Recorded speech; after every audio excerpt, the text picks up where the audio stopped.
but all the stuff they've released seems to be very, very popular, specifically, and they seem to have kind of caught into the niche PC market crowd. Like, they know their territory. They're not shooters. They're not making shooters. They're making hardcore fantasy and RTS games, and that's where they're sticking with it. And they're making a killing. And by killing, they're literally killing, because I think they've actually driven several companies out of business. Yeah, well, exactly. This is a well tested business model. Is sort of sticking to your guns and not trying to go with the market trend, or magic spells, as it were, in this case. But yeah, exactly.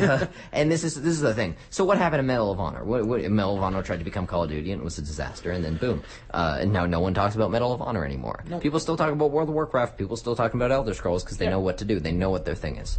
Yeah. Yep. That would be my final comment on Blizzard. Is good job. You're doing it right. So if you're a PC player and you haven't got out and played one of Blizzard's games yet, shame on you. Yeah. Go out and do it. I recommend I wouldn't get into World of Warcraft, just because will take all of your free time. Yeah. But get into Diablo or get into StarCraft. Thank you. Diablo's a really great good games. If you like RTS, if you're trying to get into an RTS game, get StarCraft first, because that kind of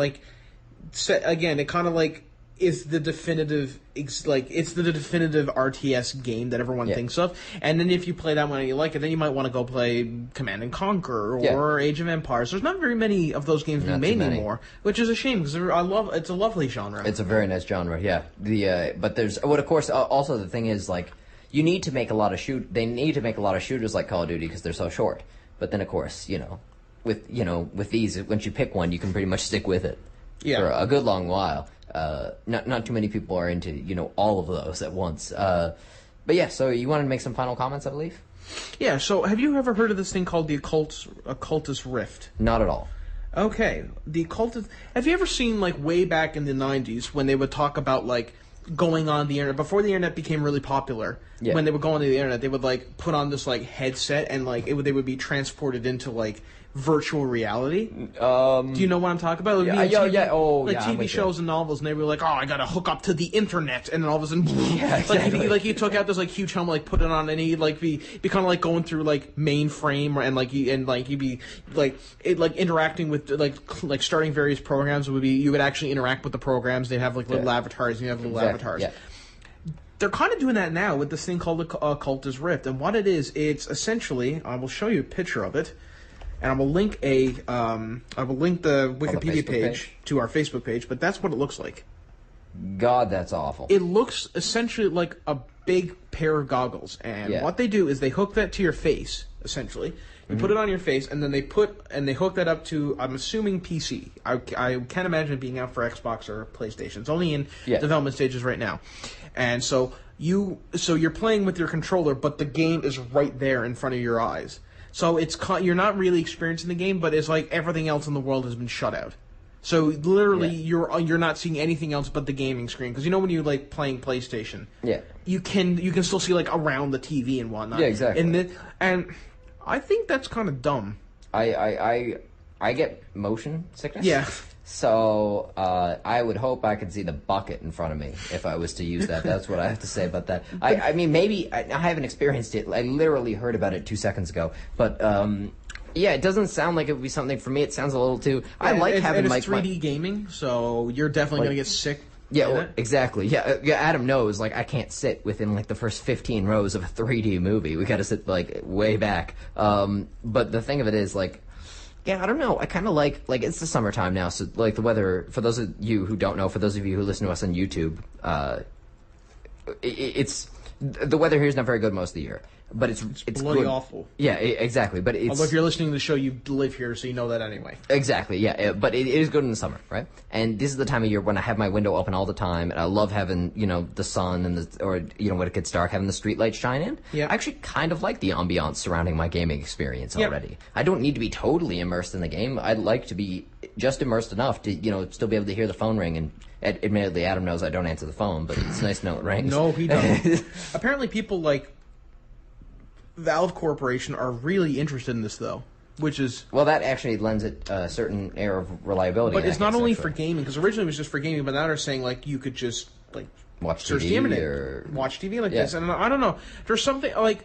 I feel like I'm gonna start sounding like my dad now, and I already feel like people are getting shut away from each other too much with technology because like with phones and whatnot. A lot of times at parties and whatnot, I'll notice that when you're trying to have a conversation with somebody, and I'm guilty of this sometimes too. I try not to do it too much, but today I was doing it through the show, but it's because I'm trying. I'm kind of it's.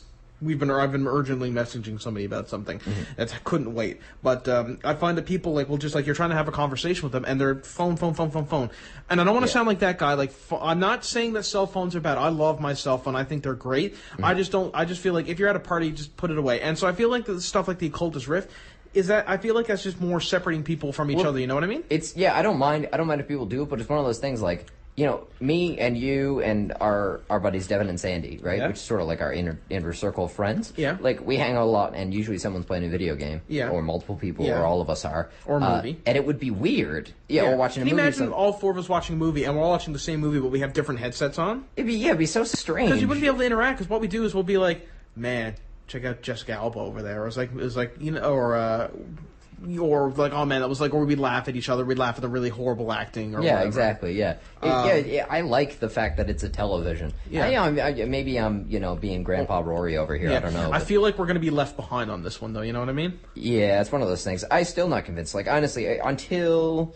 Let's say, what was it until Iron Man 3 this year? Yeah. Then when we saw the Iron Man 3 premiere, me and you and a bunch of our friends, and I was not convinced that 3D was a good format. I actually liked it in Iron Man 3. I liked it even more in Gatsby. Yeah. Where I actually thought, in Iron Man 3 I thought it was good. In Gatsby I actually thought it made the experience a little better. Yeah. Because that's the kind of movie Gatsby is very, very lavish, very, we're good.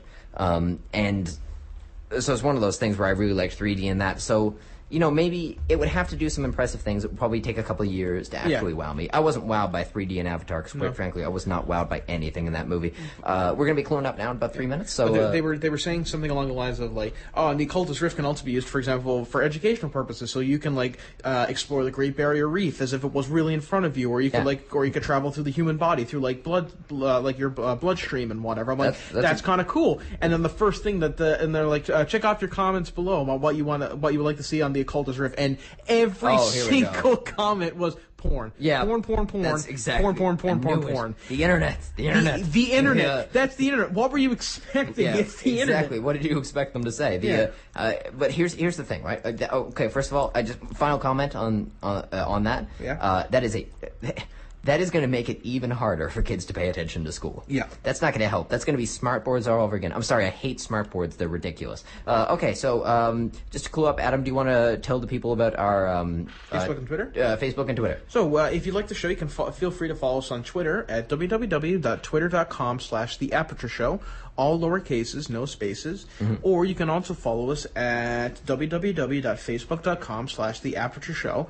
Uppercase T, uppercase A, lowercase s, no spaces. Yeah. And the uppercase T is the uppercase A is A for Aperture. You can email us at theaperture@gmail.com. Only it's technically all lowercase, except there's one 3 in place of the first E in Aperture. Yeah. And you can also watch us on youtube.com/The Aperture Show. I don't think there's any funny spaces, underscores, or anything funky going on there. No, it's pretty standard. It's pretty standard stuff. Please subscribe and link all the videos. Yeah, please subscribe. Yeah, link the videos.